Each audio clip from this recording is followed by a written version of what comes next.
Hi, this is Rene Sagaran, pioneer member of the Maneuvers and former choreographer dancer of Mr. Pure Energy Gary Valenciano. Welcome to RAS TV!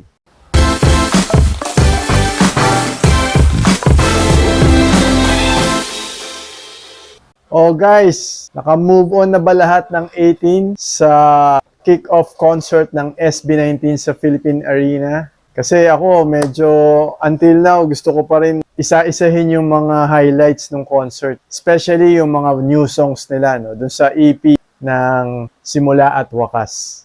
Kasi yung naunang vlog ko about sa concert is more on my personal experience. So this time, let's do a quick analysis yung sa mga highlights ng concert. Umpisahan natin syempre yung opening. Doon sa mga hindi nakapanood, talagang dapat mapanood nyo to kasi hindi naman yan basta-basta mauulit. Especially kung manonood kayo sa ibang venue ng concert, syempre pag maliliit yung venue, hindi na yan magagawa. Doon lang sa Philippine Arena yan pwede gawin. Kumbaga, tindig balahibo yung opening na yan. Visually, napakaganda. Yung visual effects, yung lights, yung stage, yung tugtog, yung intro, lahat. Very theatrical, cinematic, lahat na. Nandyan na, pinagsama-sama. Nung pumasok na silang lahat, nauna yung mga dancers, syempre pare-pero sila ng suit, tapos may hood, takip yung muka. Hindi mo talaga mapapansin kung sino yung mahalima dun sa dami ng tao sa stage. Tapos biglang medyo nag-dim yung lights na wala yung mga dancers, natira yung 5. So, kala ko talaga dami yung opening. Yan yung sinabi ko noon before nung concert. Ang hula ko, baka dami yung opening nila. Pero hindi pala. So, intro lang yung ginamit nila. So, next, pag-usapan natin, kasama sa Simula at Wakas album, syempre, yung Dun Ka.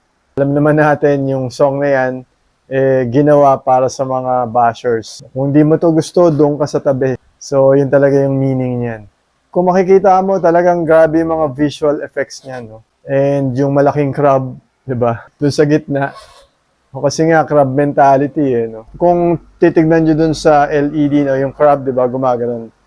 Doon ka. Uy, doon ka na. So, nakakatuwa, no? So, doon tayo sa pinaka-bagong song na first time nilang pinerform sa concert, yung Aton Ball.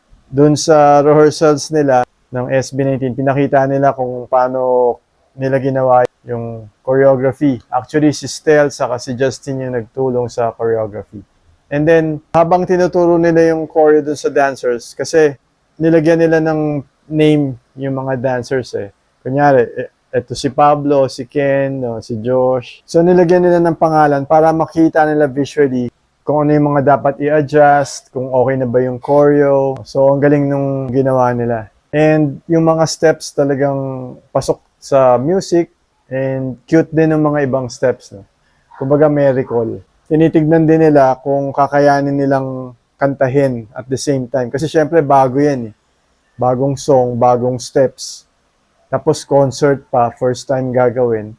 So, tinitignan nila yung stamina, kung kakayanin, kung kailangan bang may adjust dun sa choreography. So, yung performance nila dyan, talagang synchronize yung sayaw, tapos stable yung mga boses nila. And isa pang napansin ko si Justin, talagang laki rin ng in-improve ng boses niya. Tapos yung isang highlight, yun nga, yung nabanggit ko rin dun sa previous vlog ko, yung umakyat sila habang kumakanta silang 5. Ang plano talaga, ang gusto talaga ng Mahalima from the very beginning, mapuntahan nila lahat ng audience, lalo yung malalayo, doon sa mga general admission. So, nung pinapractice nila yan, itatry nilang pumunta doon sa malalayo. Parang very risky. Kasi syempre, mataas, malayo, no? Syempre, safety first.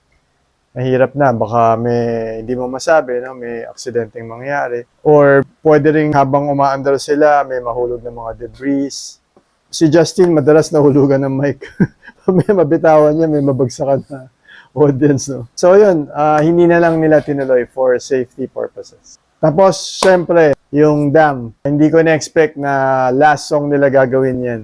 Ang malupit dyan, yung performance ng Mahalima. Kasi last song na yan Ika-20th song na nila yan. So, yung energy nila nandun pa rin. Yung boses stable pa rin. Sobrang lupit talaga. Kala mo parang opening yung dating. Pero last song na pala yan. Ni-rehearse nila yan, no? Yung babagsak dun sa ilalim. Medyo nakakatakot din kasi malalim yung babagsakan eh. And dapat yun talaga sabay-sabay.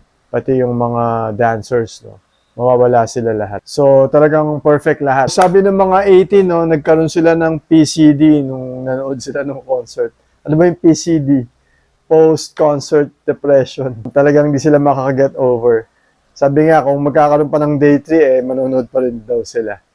Kasi, as I've said, ang dami dong nanood na 2 nights, no? Saturday and Sunday, nandun sila. So, yun nga, no? Ang dami nang nag-aabang doon sa homecoming ng SB19. Kahit matagal pa, kahit wala pa. So, inaabangan na yan. And hopefully, sana daw, Philippine Arena ulit. Kasi nga, ang daming nagka-trauma sa Philippine Arena eh. Doon sa mga previous concerts, no? Sobrang traffic, yung papunta at pauwi, naipit sila, na-stranded sila. Pero dito sa concert ng SB19, talagang wala tayong naranasan na ganyan. Ang ganda ng flow. Kumbaga, napaghandaan talaga ng gusto lahat. Lahat organized. And sabi nga ni Direk Paolo V, almost 1 year yan, no? Pinag-isipan, pinaghandaan. Kaya ganun kalupit yung concert. Kumbaga, one of a kind. Mostly nga yung mga nag-comments, sabi nila, one of the best concert na napanood nila. O mga bagong 18, yung mga first time nyo nakita ang SB19 in person. Sino na ba yung bias nyo? Kasi yung iba, narinig ko, ang bias nila, for example, si Stel or si Pablo. Pero nung nakita nila in person, si Josh yung naging bias nila. So kayo, sino na ba talaga yung bias nyo? Kindly comment down below. Okay guys, don't forget to subscribe, like, and share. Hope to see you on my next video. God bless you all. Peace.